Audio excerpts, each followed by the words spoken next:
Bendiciones, mi hermano, bendiciones a todos. Bien, esta es la clase número 15 entonces de Consejería Pastoral. Estamos en la penúltima semana de, de clases. Luego viene la siguiente materia, epístolas generales. Vamos a estudiar el libro de Hebreos, Santiago, primera, segunda de Pedro y también la epístola de Judas.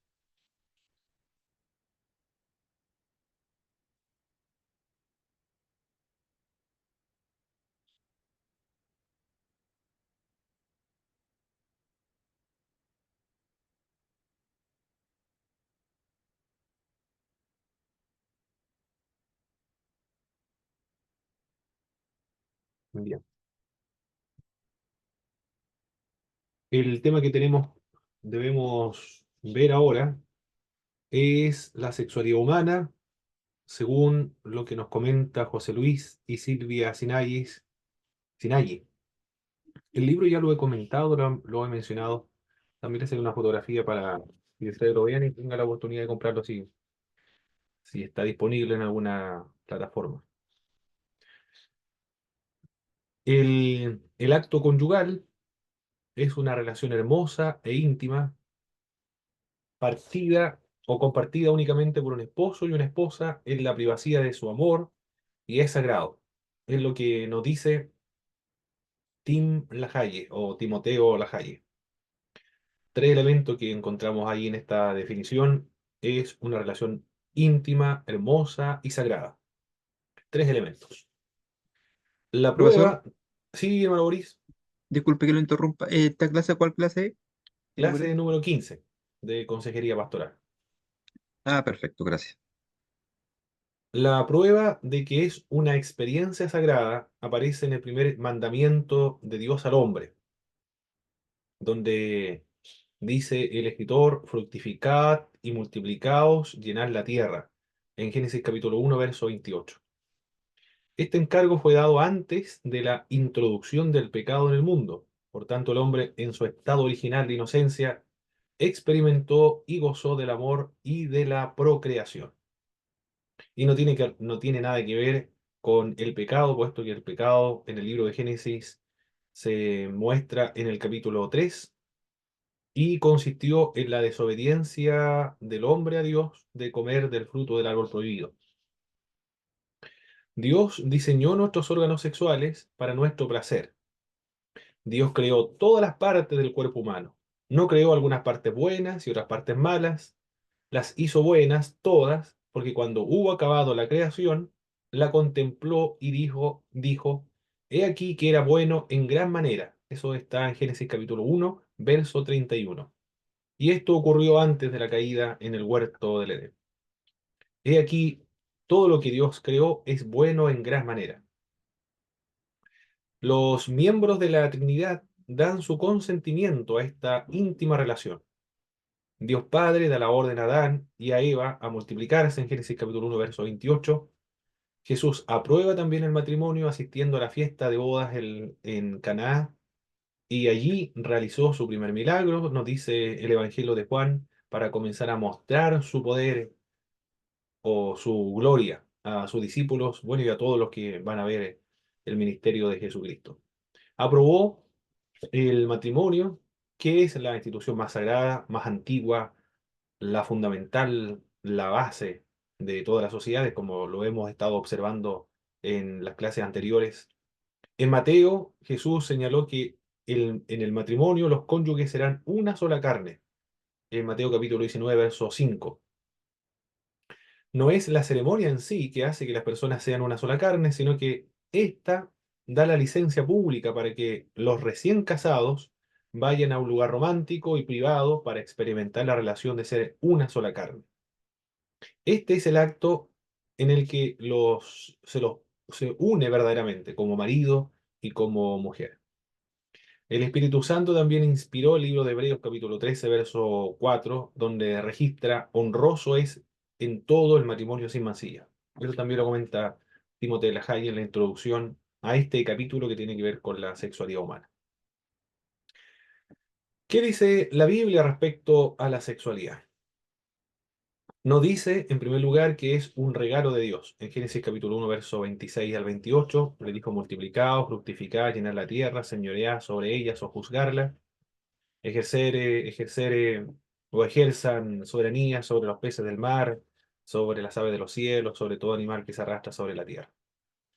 Es un regalo de Dios, entonces lo primero que podemos notar en este pasaje bíblico. Como es un regalo de Dios, deberíamos estar entonces contentos con el sexo que Dios nos ha regalado. Al no hacerlo, nos rebelamos contra la voluntad de Dios. Aquí están pensando los autores en la práctica de la homosexualidad o en no estar conforme con la sexualidad con la cual se ha nacido. Eso es lo primero entonces, un regalo de Dios. Y también es algo bueno. En Génesis capítulo 1, verso 31, nos dice el libro de Génesis también que todo lo que Dios creó es bueno en gran manera. Son varios elementos entonces, palabras que nos ayudan a definir cómo describe la Biblia la sexualidad. Es un regalo de Dios, es algo bueno, es sagrado, es hermoso e íntimo. Cinco elementos que podemos destacar lo que la Biblia nos dice respecto a la sexualidad humana. ¿Cómo puede aceptar o cómo puedo aceptar que el sexo es algo bueno? ¿Cómo se puede aceptar algo bueno si mi primera experiencia fue desagradable? Aquí se está pensando en, un abuso o un ultraje, una humillación que alguien sufrió en la infancia, que es algo terrible. Solo los que han sufrido esta humillación, este ultraje, pueden comprenderlo y la herida que significa llevarlo de por vida. Por eso que algunos eh, se demoran muchos años en poder denunciar casos de abuso porque es algo terrible. Yo sé que actualmente la nueva legislación estos tipos de delitos no prescriben, es decir, no hay una cierta cantidad de tiempo donde la persona tiene para poder denunciar. No hay plazo de tiempo. Bueno, si algo como eso ocurrió, lamentablemente es así en muchos testimonios, casos, donde lamentablemente hermanos nuestros han sufrido abusos en su infancia o en su juventud.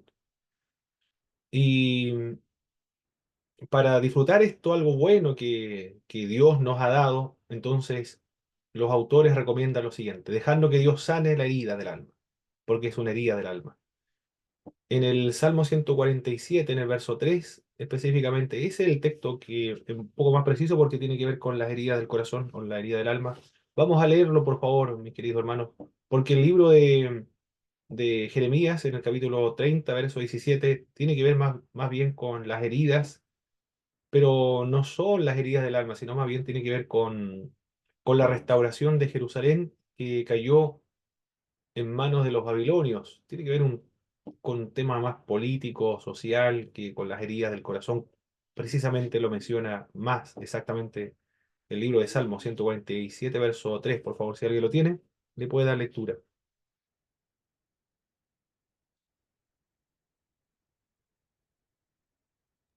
Amén. Adelante, hermano.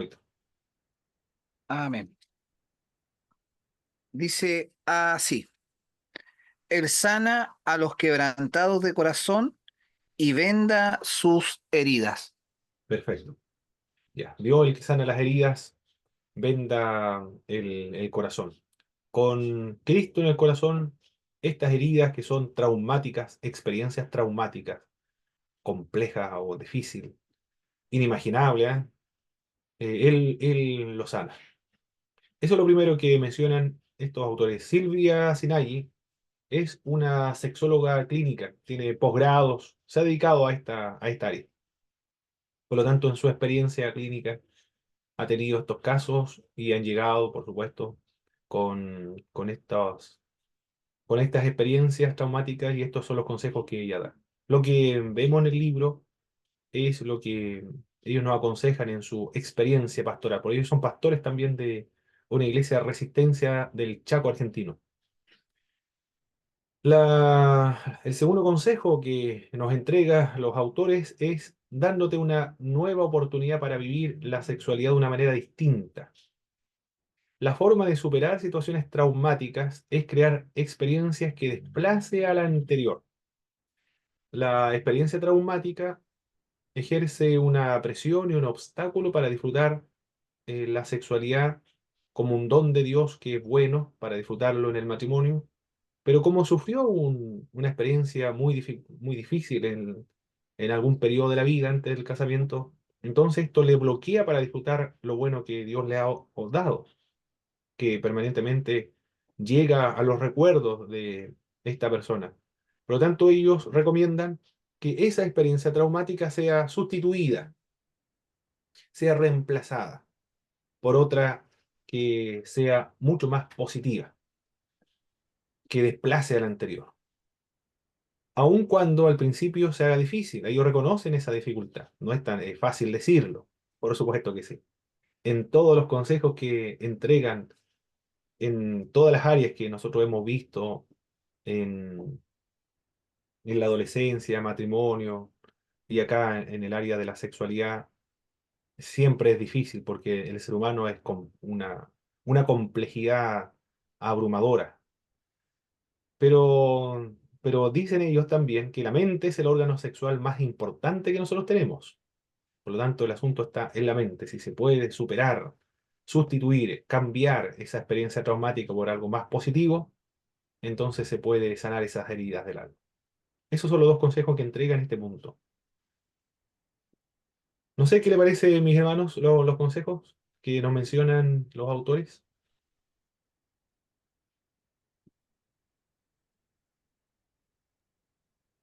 Yo Sí, creo, yo creo, Adelante, hermano Boris. ya gracias.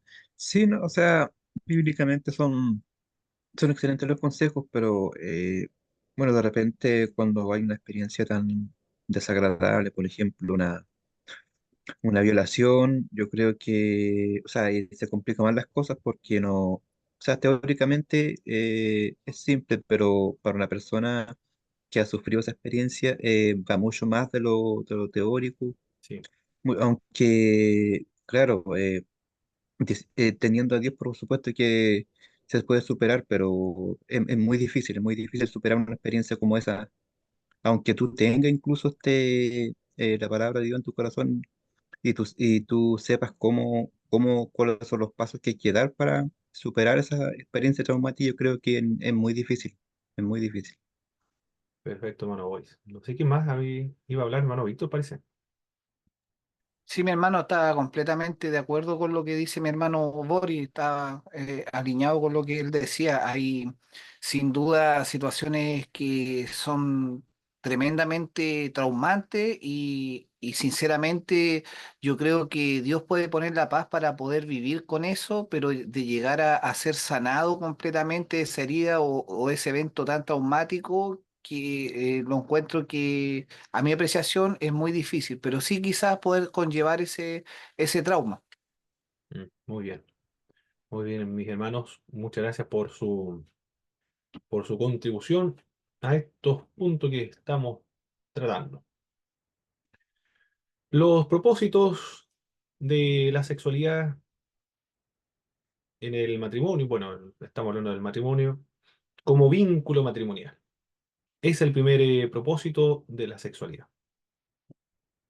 En Génesis capítulo 2 verso 22 al verso 24 dejará al hombre a su padre y a su madre, se unirá a su mujer, ambos serán una sola carne.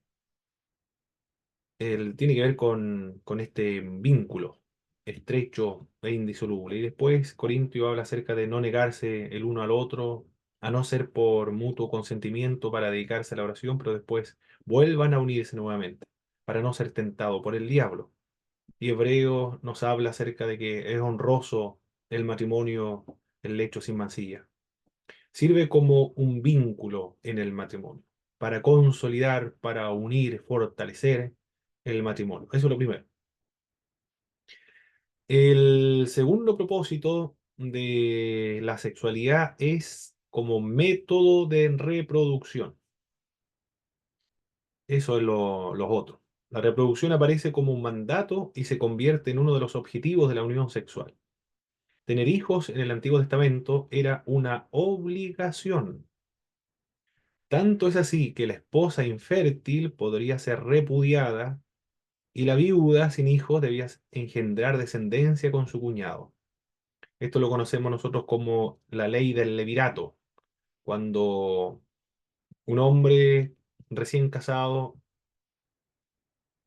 en el transcurso de un tiempo moría y no dejaba descendencia para que no perder la tierra que había heredado de sus padres. Entonces el hermano mayor, o el hermano, un hermano no mayor, sino un hermano, un pariente cercano, se le conocía esto en la ley del levirato, el Goel, que era el redentor, tenía la obligación él de casarse con esa viuda, con la finalidad de que el primer hijo que naciera llevara el nombre de su difunto hermano, y así el hijo pudiera hacerse cargo de la tierra del hermano que había fallecido. Tenía finalidades económicas, sociales, entre otros, pero era una de esas finalidades. Pero era muy importante, era una maldición, era terrible para una mujer en el Antiguo Testamento el no poder engendrar hijos. Lo he visto en Facebook de el orgullo heterosexual, cuando suben memes del orgullo heterosexual, aparece un hombre y una mujer y tres hijos alrededor.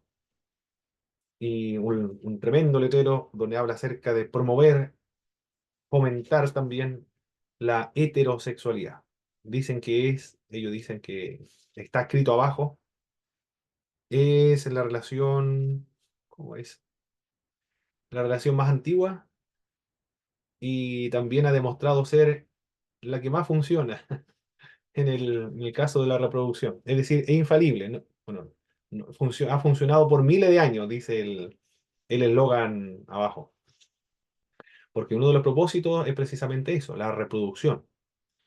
La unión entre personas del mismo sexo o homosexuales está destinada al fracaso en cuanto a la reproducción. No se pueden reproducir porque no tienes, imposible. Solo fueron dados los órganos sexuales para que se produzca la reproducción o se desarrolle, se propague la raza humana. Ese es el segundo propósito. Pero no es el único. No es solamente el único.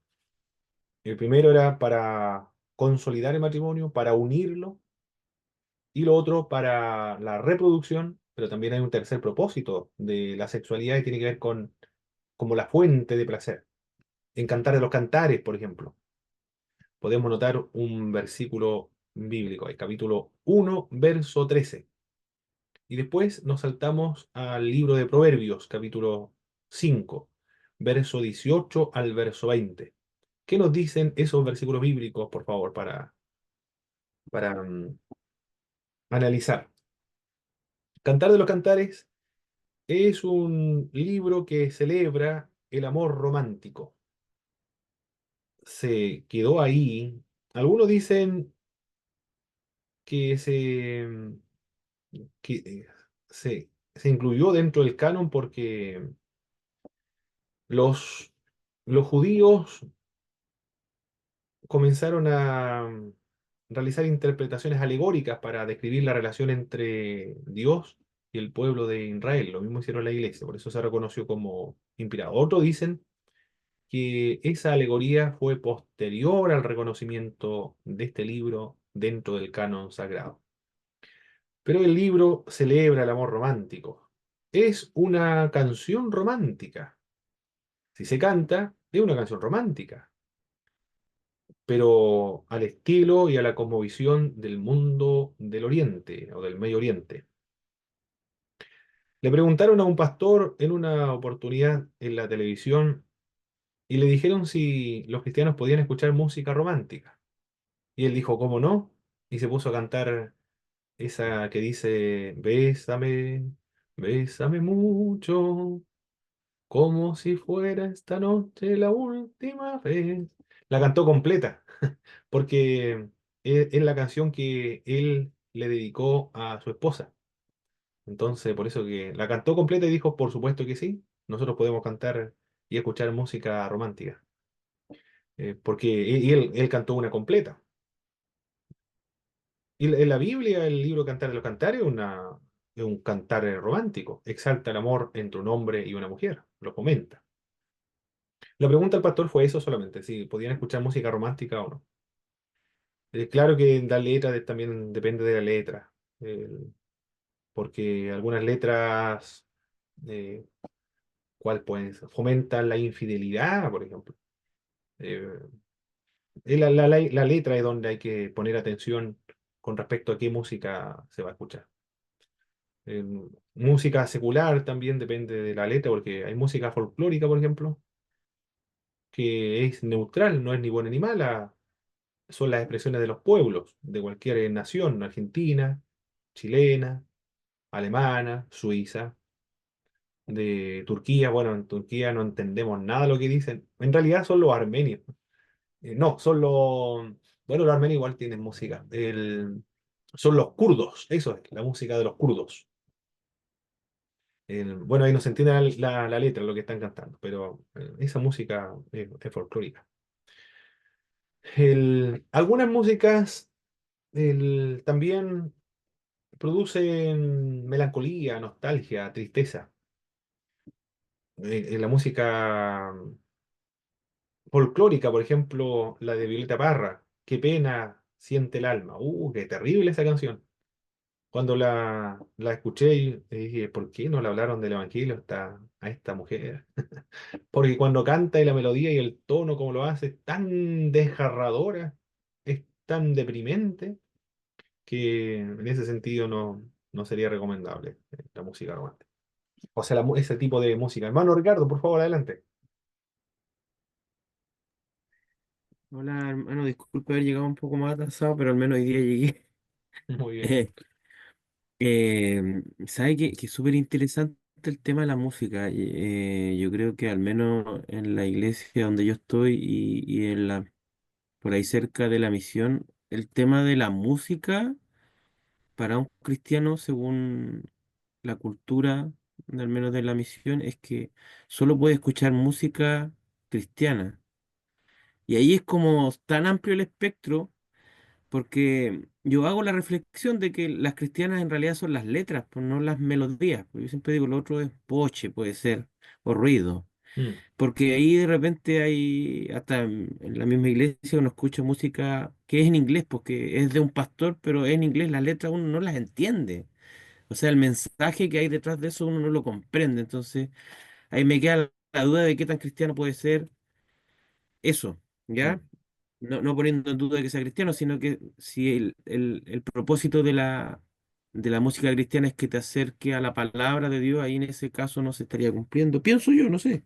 A lo mejor usted tiene otra, pero a lo que voy es que como destaco el tema, que es como un tema que en este momento puede ser súper peliagudo, no sé, o al menos yo carezco de argumentos de repente para poder defender una postura como la que usted dice donde no toda la música es mala, porque por ejemplo a mí me gusta escuchar música clásica y como que no puedo hacerlo, entro a sentir cierta culpa de repente cuando lo hago, pero yo me gozo en eso, ¿entiendes?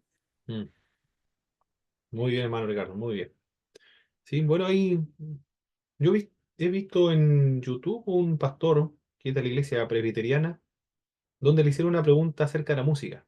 Y él responde con mucho fundamento, ¿ah?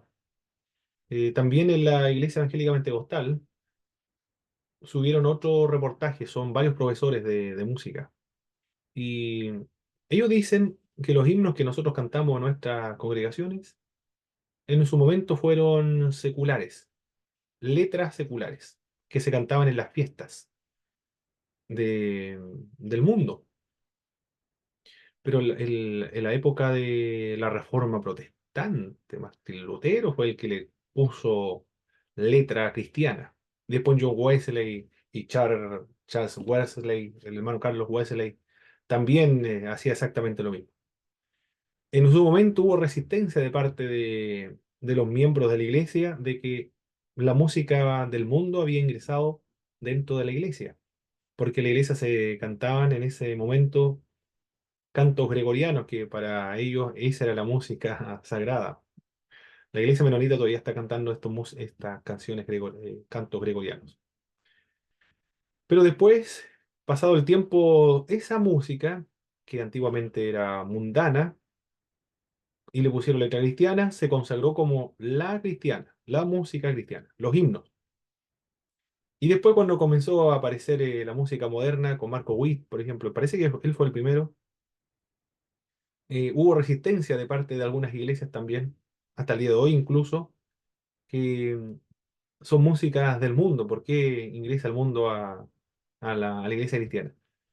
Pero ellos dicen, como son músicos y han estudiado la historia de la música, que del mismo modo como hubo resistencia en la época de la Reforma Protestante, la época de John Wesley, con ese tipo de himnos, así también cuando se implementan estas nuevas alabanzas, en realidad le cambian solamente las letras, la melodía es la misma, también va a haber resistencia. Y lo más probable es que ya se está consagrando ese tipo de música actualmente como sagrada en unos 100 años, 200 años. Esa va a ser la música cristiana y después, a medida que avance la cultura, siempre se va modificando, cambiando, implementando nuevas melodías.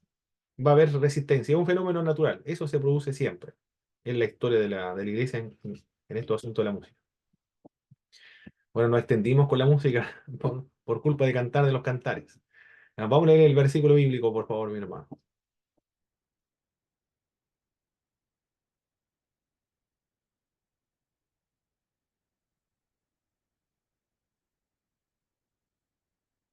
¿Qué lo tendrá, por favor? El Cantares, capítulo 1 verso 13.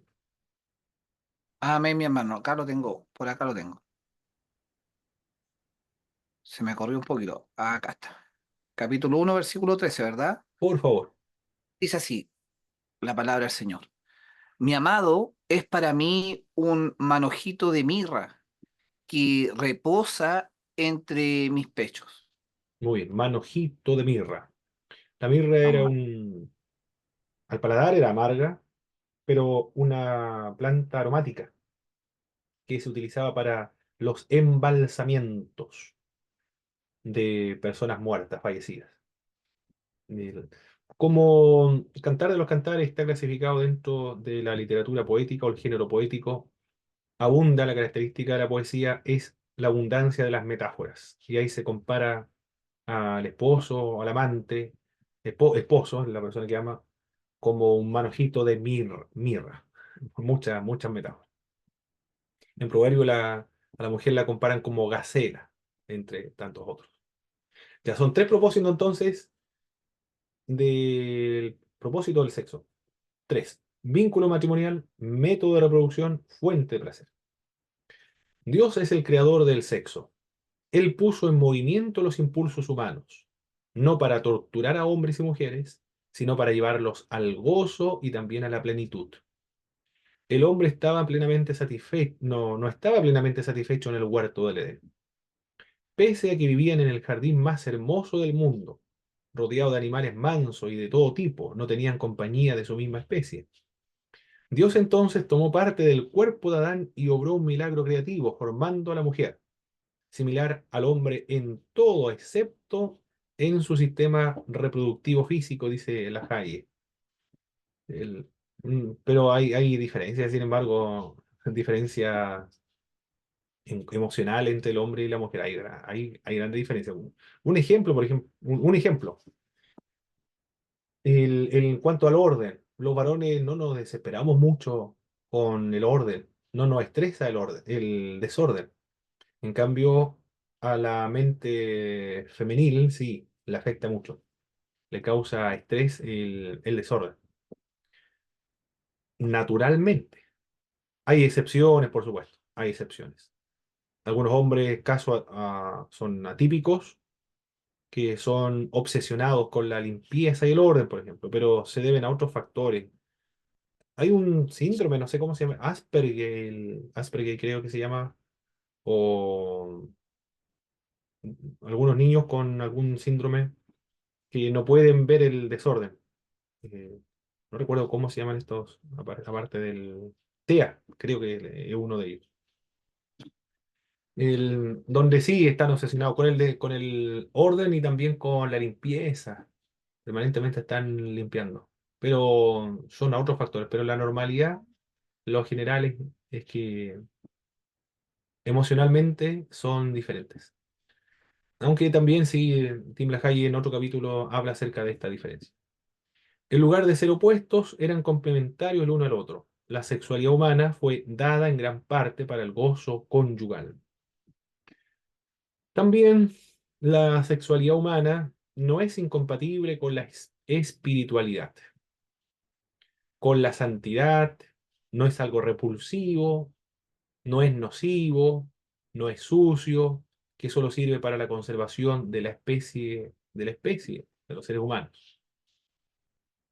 ¿De dónde sacamos entonces en América Latina, dice, dicen los autores, esta idea de que la sexualidad es algo nocivo, repulsivo, sucio, algo que está relacionado con el diablo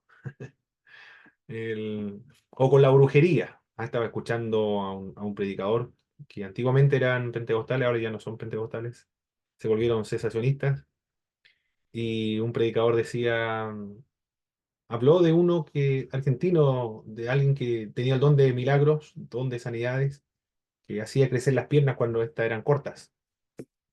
Entonces él decía que ese predicador es un evangelista, que cuando finalizaba la predicación parece que hacía estos milagros. Él decía, ese era un brujo. Yo quedé helado cuando dijo brujo, ¿no? Lo dijo así con tan... No lo dijo con un tono neutral, sino que lo dijo con un tono de crítico y con un tono también eh, con rabia, con ira. Estaba muy, muy enojado. Se notaba en la forma de expresarse. Brujo, un hechicero, un falso, un... ¿Qué más dijo? Un chanta. Esas son las palabras que empleaba para referirse al predicador que Dios lo usaba en Argentina para sanar algunos enfermos. Bueno, los españoles relacionaban la sexualidad con eso, con la brujería, con la hechicería, con lo demoníaco. Los españoles, de ahí viene esta idea de la sexualidad, era pecado, la sexualidad, era una perversión, era pecado, era perversión, un mal necesario para procrear, era un mal necesario, ¿ah? A ese nivel era lo que predicaban los españoles. Abogaron por el no y nunca al placer o al erotismo. Eso sembraba culpabilidad en los españoles. Y también por el no y nunca a la risa y a a la alegría. Vivían siempre enojados, entonces, amargados los españoles. Se idealizaron la muerte, el dolor y el sufrimiento. Hay que comprender el contexto histórico en lo cual llegaron los españoles en el año 1492. El Concilio de Trento se desarrolló en el año 1546, 47, mucho tiempo después, ¿cuánto? 60 años después de la llegada de los españoles al continente. Por lo tanto, este tipo de cristianismo que llegó acá es un cristianismo medieval, un cristianismo pretridentino, un cristianismo supersticioso e idólatra, que estaba muy influenciado por las enseñanzas del sistema monacal. Por eso que idealizaron la muerte, el dolor, el sufrimiento, el ascetismo, la autoflagelación, no a la risa, no a la alegría, y la abstinencia, la sexualidad y la castidad.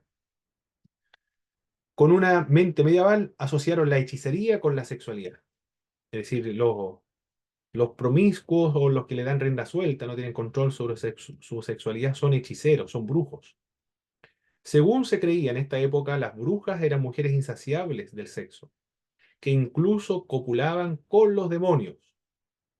El sexo desenfrenado era cosa de brujería, de demonios copuladores.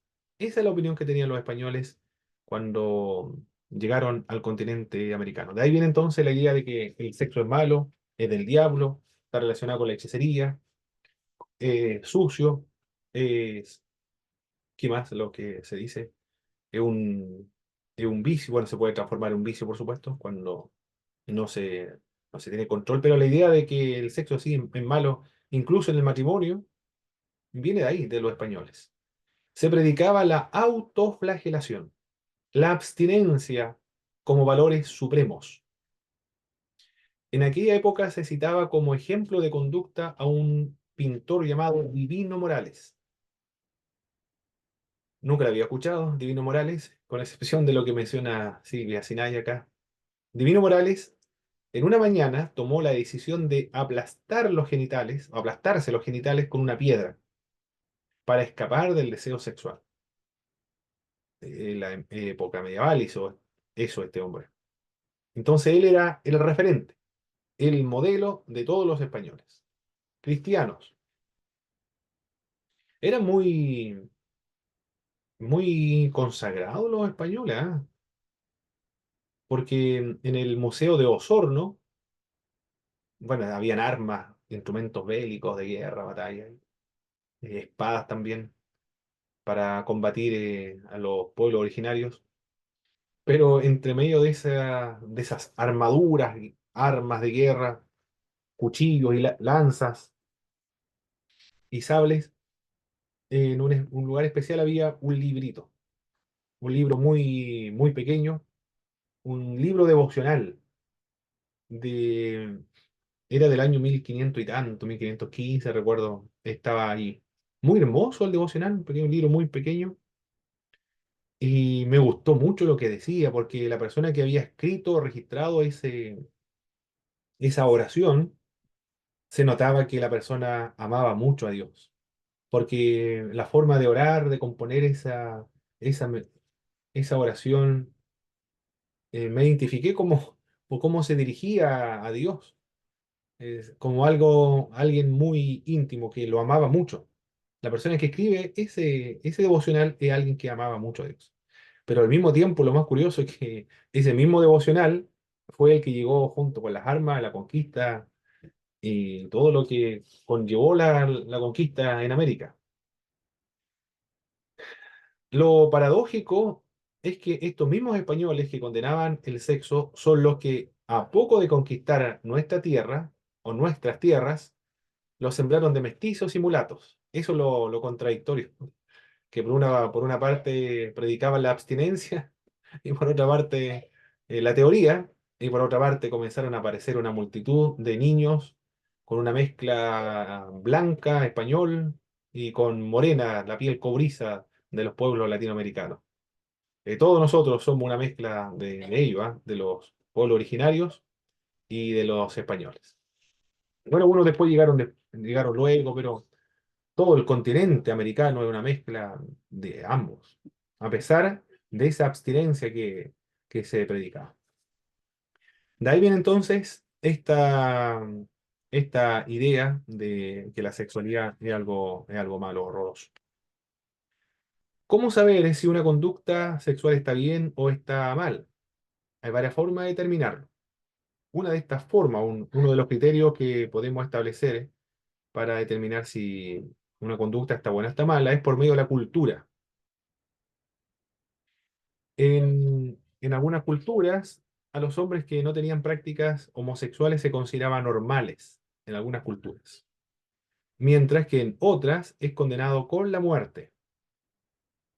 Las prácticas culturales varían de una cultura a otra. En algunas sociedades el orgasmo femenino es mal visto, mientras que en otras la ausencia de orgasmo es signo de enfermedad.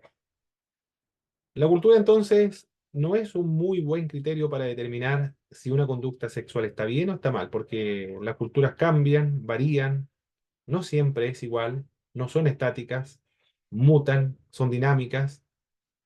Y los antropólogos señalan que cuando una cultura quiere volverse tradicionalista, conservar las tradiciones antiguas de los antepasados, está condenada a desaparecer y a morir, porque todas van cambiando y van mutando.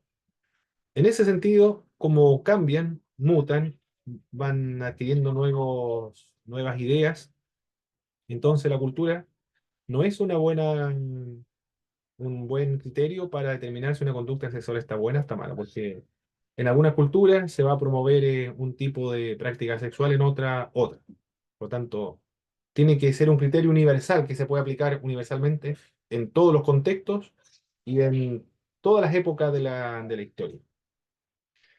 Entonces, ¿qué criterio, aparte de la cultura, podemos adoptar para determinar si una conducta está buena o está mala? La estadística. Según este parámetro, una conducta sexual está bien cuando es practicada por la generalidad de las personas, pero está mal cuando eso no ocurre. El- También esto varía porque en un tiempo se puede hacer una estadística y arroja la estadística que una determinada práctica, por ejemplo, la heterosexual es la más practicada y la homosexual la menos practicada, entonces la menos practicada en ese sentido estaría errada. Pero supongamos que en un tiempo más, en otra época, se hace otra estadística y resulta que a la inversa hay la mayor cantidad de prácticas, o la mayoría practica la homosexualidad, la minoría la heterosexualidad. Entonces, si es así por estadística, entonces siempre la minoría sería considerada como una práctica inmoral. La estadística también varía, no siempre es igual. Por lo tanto, la estadística no nos sirve como criterio para determinar eh, si una práctica sexual está bien o está mal. La ley, entonces, nos puede ayudar un poco. En Estados Unidos, por ejemplo, en algunos estados, la homosexualidad no está condenada. Por tanto, según la ley, no estaría mal entonces esa práctica.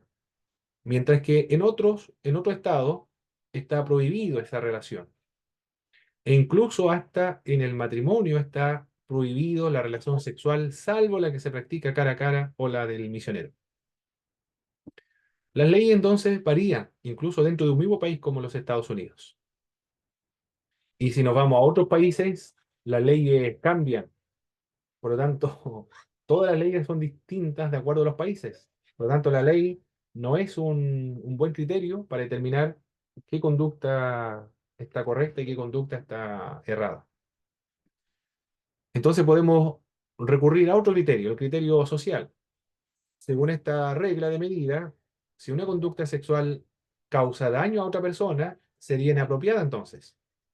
De lo contrario, es perfectamente lícita. Con este criterio, la homosexualidad y las relaciones extramaritales, por nombrar algunas prácticas ilícitas, serían perfectamente lícitas, mientras que la violación sería o estaría condenada. Según este criterio social, entonces, los homosexuales dicen, si yo no le hago mal a nadie, ¿por qué me están condenando? ¿O por qué me critican? ¿Porque eres retrógrado? ¿O eres religioso? ¿No tienes amor? ¿No tienes tolerancia? Y bueno, lo acusan de ser homofóbico por tener una opinión diferente a lo de ellos.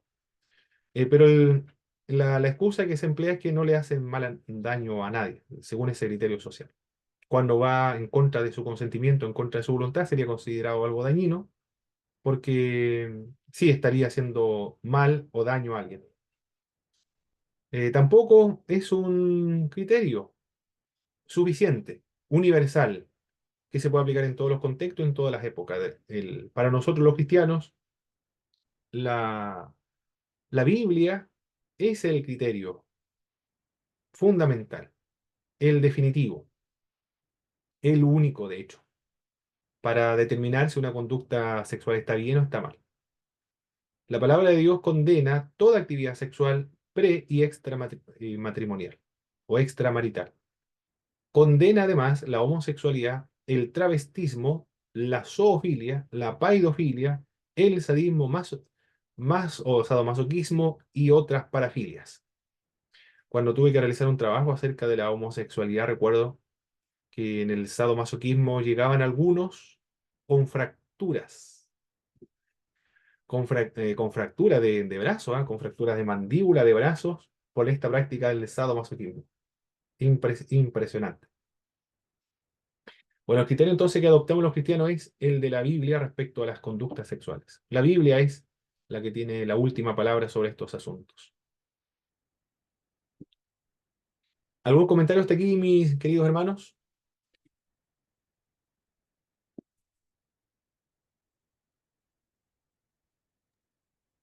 Oye, hermano, yo pienso en esto de los criterios sociales respecto de si le hacen o no bien o daño a otras personas, porque eso es como una reflexión inmediatista de lo que ellos están haciendo, porque en el caso de que esto se normalizara y se aumentara de una minoría a una mayoría homosexual, esa sociedad estaría condenada al fracaso Correcto, en el futuro.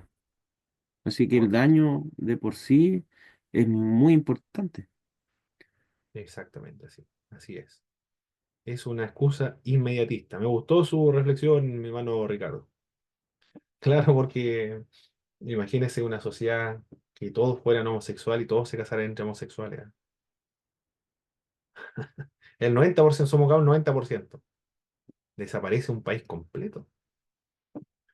Y que no pudieran ingresar de otros países. Claro, desaparecería una sociedad en ese sentido. Sí, pues, yo a mis hijos, por ejemplo, les enseño que ellos, eh, o sea, hay opciones en la vida, pero la nuestra no debiera ser tener menos de dos hijos, porque si tenemos dos hijos ya neteamos, no hacemos un aporte. Mm, De ahí para arriba ya somos un aporte a la sociedad. Es un poquito difícil hablar de estos temas porque son decisiones familiares, pero si lo vemos en términos económicos, así es, pues. Quienes van a sustentarnos a nosotros cuando seamos viejitos van a hacer el trabajo de nuestros hijos. Entonces, si correcto. nosotros tenemos solo un hijo, no estamos haciendo un aporte para, ni siquiera para nosotros mismos. Eso. Para la sociedad. Muy bien, hermano Ricardo. Muy bien. Podría escribirse un artículo sobre ese tema. Podría escribirlo. Sí, lo tengo escrito, hermano. Mentira. Muy bien. Para graduar podría escribir una monografía acerca de ese tema. Contribuiría bastante a la sociedad. Sería un gran aporte. ¿Qué hago para no recordar mi pasado cuando el pastor habla sobre la sexualidad? Lo primero es creer en el perdón de Dios. Eso es lo primero. Bueno, aquí estaba pensando en, en relaciones premaritales u otro tipo de relaciones. El, o antes de convertirse, puede ser. De infidelidad también puede ser. Antes de que se haya llegado al Evangelio. Bueno, si es así, creer en el perdón de Dios. Eso es lo primero, la primera recomendación. Cuando Dios perdona, Dios olvida. La condición para el perdón es el arrepentimiento. El arrepentimiento está compuesto de tres elementos. Está el elemento intelectual, yo sé que soy pecador, estoy consciente de que soy pecador, lo sé, pero no es suficiente con reconocer que soy pecador. También involucra otro elemento que tiene que ver con el estado emocional. Afecta a las emociones. Tengo que sentirme culpable, sentir remordimiento, tristeza, dice el apóstol Pablo, esta tristeza lo llevó a ustedes al arrepentimiento, culpa por el pecado, pero aunque tenga tristeza, dolor por, por el pecado que él sabe que es y que ha cometido, no se ha producido todavía el arrepentimiento, porque el arrepentimiento tiene otro elemento que completa el ciclo para que pueda ser denominado un auténtico arrepentimiento y tiene que ver con el aspecto volitivo. La persona debe abandonar el pecado y volverse a Dios. O un esfuerzo sincero, una voluntad sincera de abandonar el pecado. Pueden haber reincidencias, por supuesto que sí, pero tiene que haber una voluntad sincera de abandonar el pecado y volverse a Dios. Por ejemplo, un borracho que se arrepiente, pide ayuda a Dios, confiesa su pecado. Pero existe esa posibilidad de la reincidencia. Los que recuperan a Alcohólicos Anónimos, la reincidencia es parte del proceso de la recuperación. Del mismo modo como los drogadictos o cualquier tipo de adicción que exista. Existe esa posibilidad de la reincidencia, es parte del proceso de la recuperación. Pero el arrepentimiento es un sincero esfuerzo persistente de abandonar el pecado, dejar y volverse a Dios. Eso es el arrepentimiento. Por eso que para que experimente el poder y el perdón de Dios se requiere el arrepentimiento. Y solo el hombre se puede arrepentir. Dios no se va a arrepentir en el lugar del hombre. Es el hombre el que debe arrepentirse, el ser humano el que debe arrepentirse. Significa no solo sentir remordimiento por el pecado, sino tomar la decisión firme de abandonarlo. Un poeta holandés dijo que la raíz de todos los problemas humanos es la culpa del hombre. Eso dijo un poeta.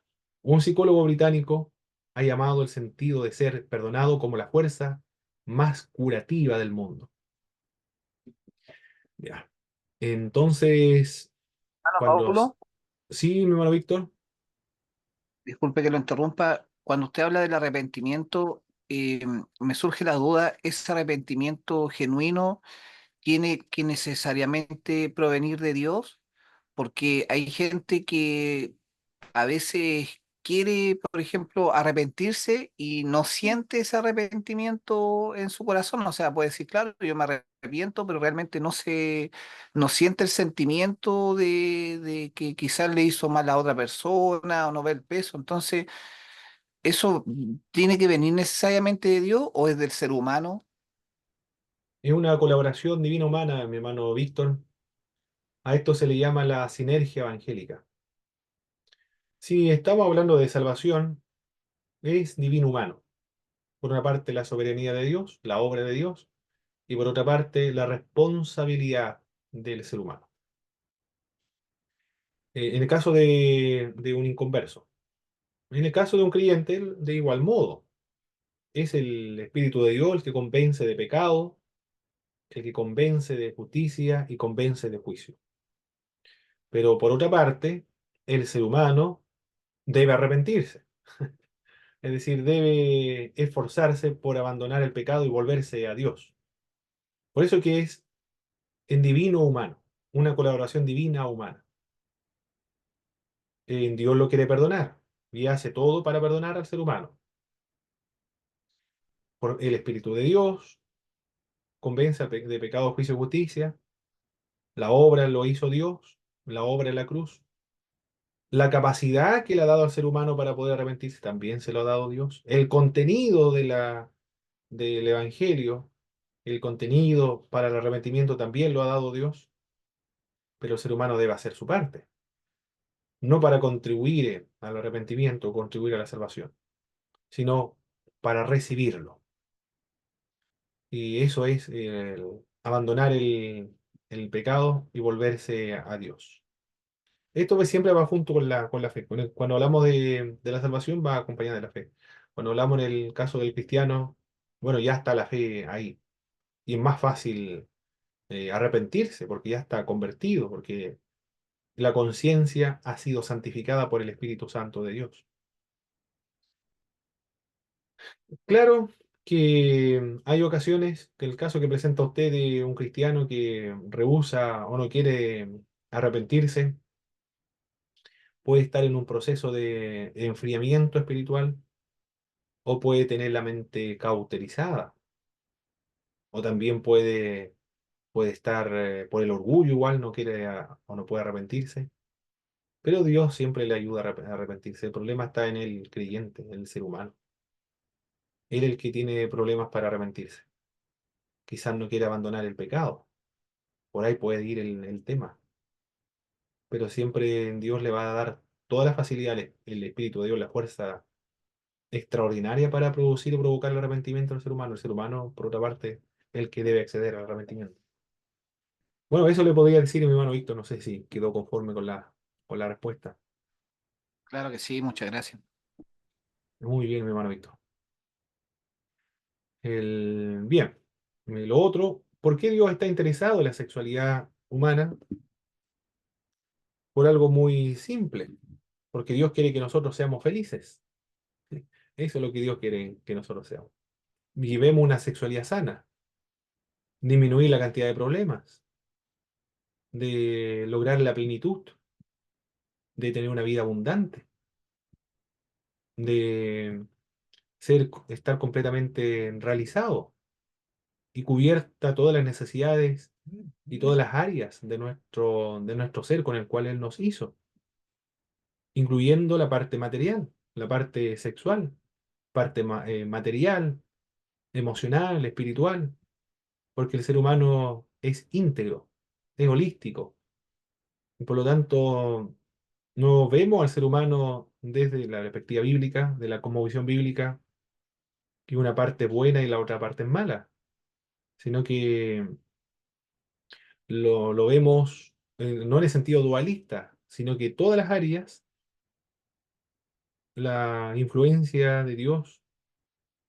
positiva y restauradora, restaura todas las áreas de nuestro ser, no una parte, no solamente se preocupa del alma y del espíritu, sino de todas las áreas de nuestro ser. Y estaba leyendo también un filósofo que propone una filosofía pentecostal. Lo propone, un manifiesto, no es que lo esté desarrollando, pero va para allá. Y, y hay un elemento que él desarrolla, que lo rescata, que tiene que ver con la redención de lo material. El pentecostalismo redime lo material. Habla acerca de temas corporales, por ejemplo, en las alabanzas nuestras incluimos el elemento corporal. Pero no solamente nosotros, y los del Oriente también.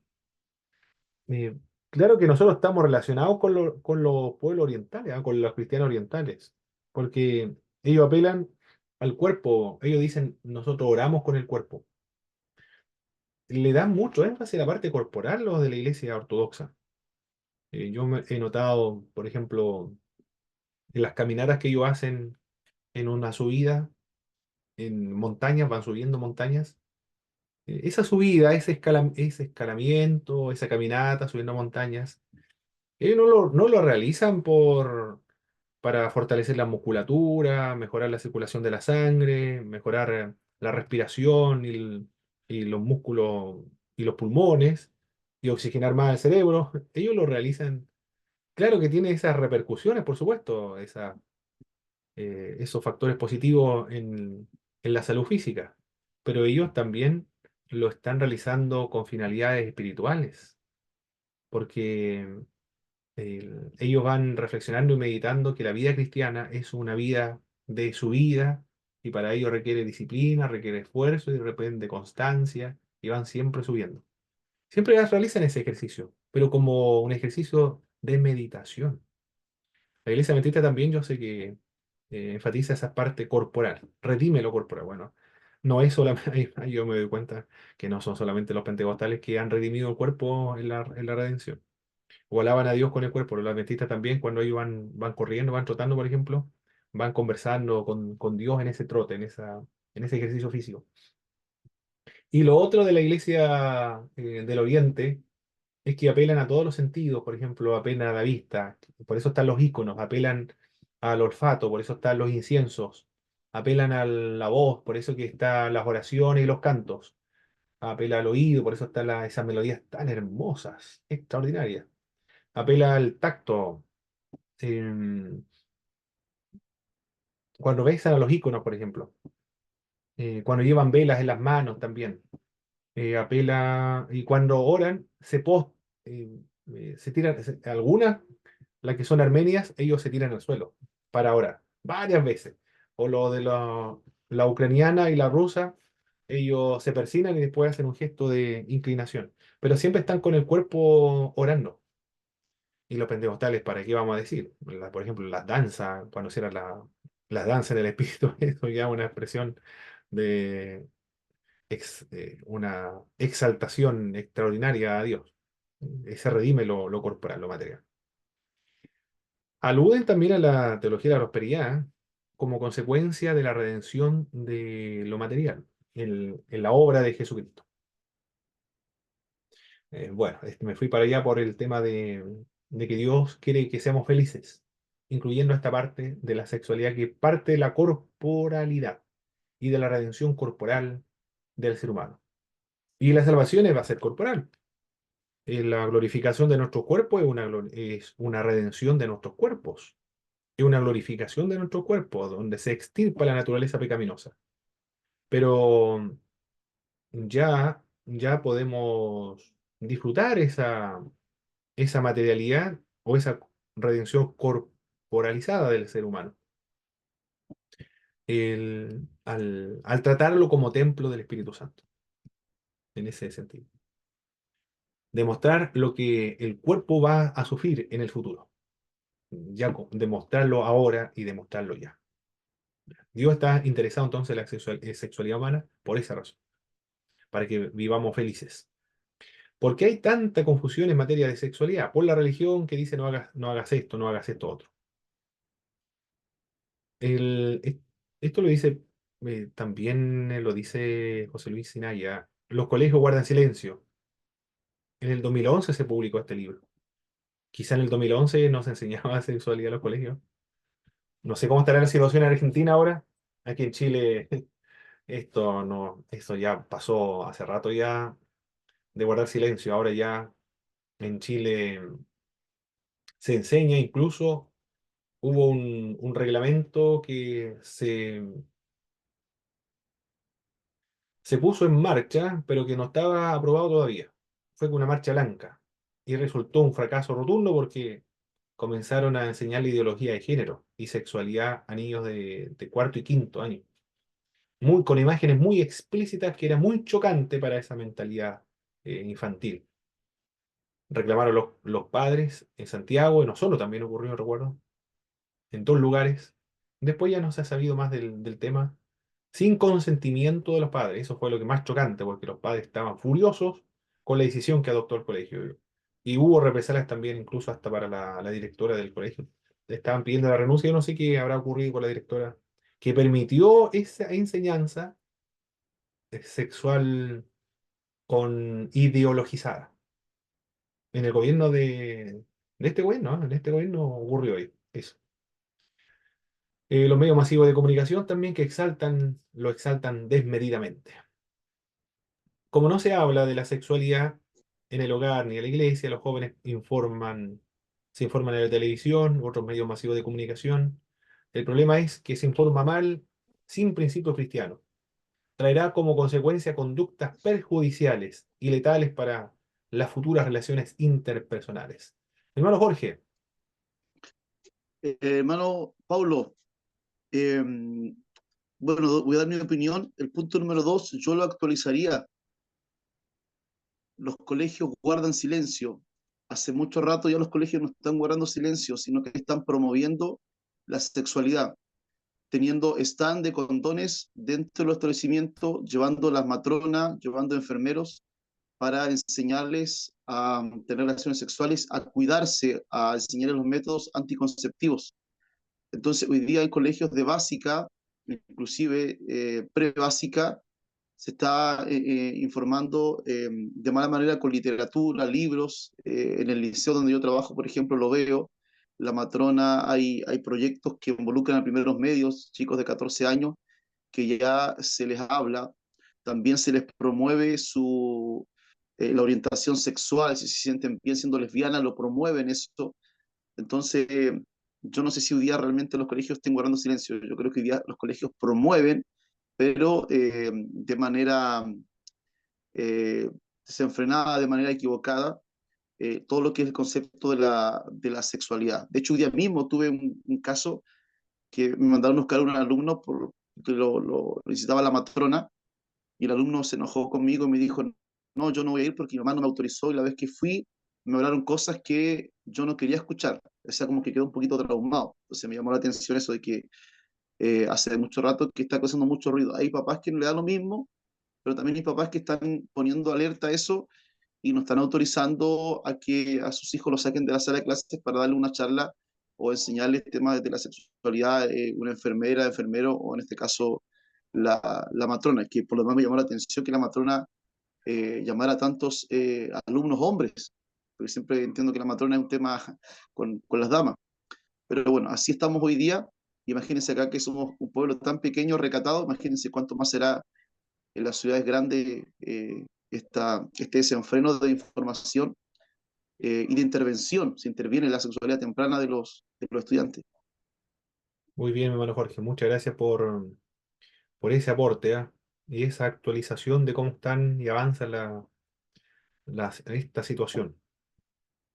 Mi hermano, usted dijo de pre-básica, ¿de qué edad ya se están comenzando a enseñar sexualidad ideologizada?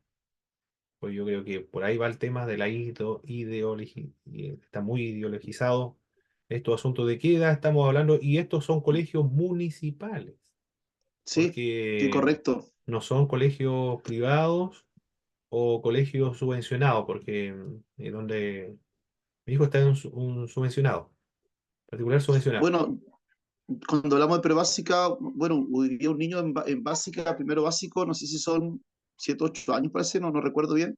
Pues estamos hablando perfectamente de niños de 5 o 6 años que están recibiendo esta información y lo sé porque siempre me está mandando información, la he tenido en la radio muchas veces, a la hermana Ingrid Bond, presidenta de Con mis hijos no te metas, ella es de Temuco y trabaja mucho en la Cámara de Diputados y en el Senado, haciendo ahí influencia para mostrar un poco, visibilizar el tema con algunos hermanos que son diputados, senadores, y siempre está peleando este tipo de leyes. Y bueno, han salido varias veces información del CEFAN, de hospitales que van con este tipo de proyectos y se meten con todos los colegios, repartiendo literatura, folletos, enseñando. Una vez también salió una noticia que le enseñan a hacer tocaciones, o sea, ha escalado muy con este gobierno, sobre todo ha sido un desenfreno total, o sea, si antes había algo, Exacto. ahora es mucho más. Entonces, de hecho, hace poquito igual me llegó una información del diputado Mauro, de nuestro distrito acá, que igual es hermano de la Iglesia Alianza Cristiana Misionera de Puerto Montt, igual también lo mismo, sale un video donde él está encarando en Santiago a la Comisión de Educación, que con qué permiso ellos están entrando a los colegios pidiendo información acerca de si los niños están solos en casa, cuántas horas están solos en casa, qué orientación sexual tienen. Entonces, eh, decía el diputado, ¿con qué derecho ustedes están manipulando esta información? Y esta información después la suben al sistema. Entonces, un pedófilo hoy día puede meterse a las redes de Mineduc y puede saber esta información, por ejemplo, cuántas horas el niño está solo en casa, en qué horario está solo.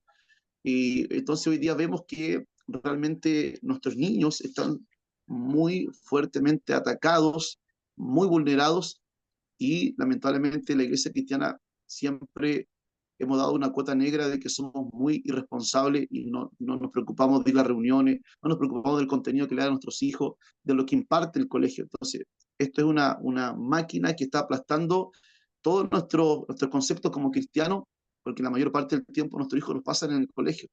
Entonces, la influencia que reciben es abrumadora frente a lo poco que hacemos nosotros en la iglesia para enseñar, considerando que nuestros cultos son alabanza, oración y muy poca palabra. De verdad que estamos perdiendo terreno bastante. Muy bien, muchas gracias, hermano Jorge, por su importante contribución. Muy bien, vamos a continuar con la siguiente entonces. No hay nadie más que... Bien. La importancia de la educación sexual para evitar matrimonios frustrados y problemas matrimoniales. No entender la responsabilidad que nos cabe en la enseñanza sexual nos lleva a condenar a nuestros propios hijos a vivir matrimonios frustrados, regidos de acuerdo con los parámetros del mundo y no conforme al diseño de Dios.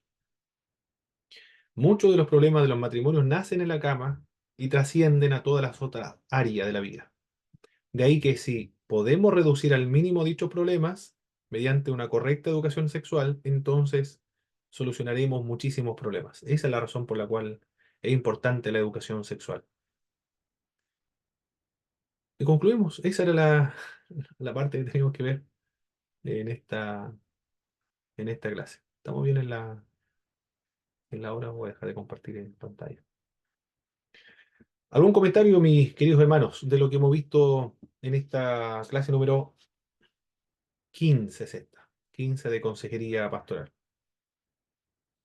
antes de irnos a un descanso, a un recreo.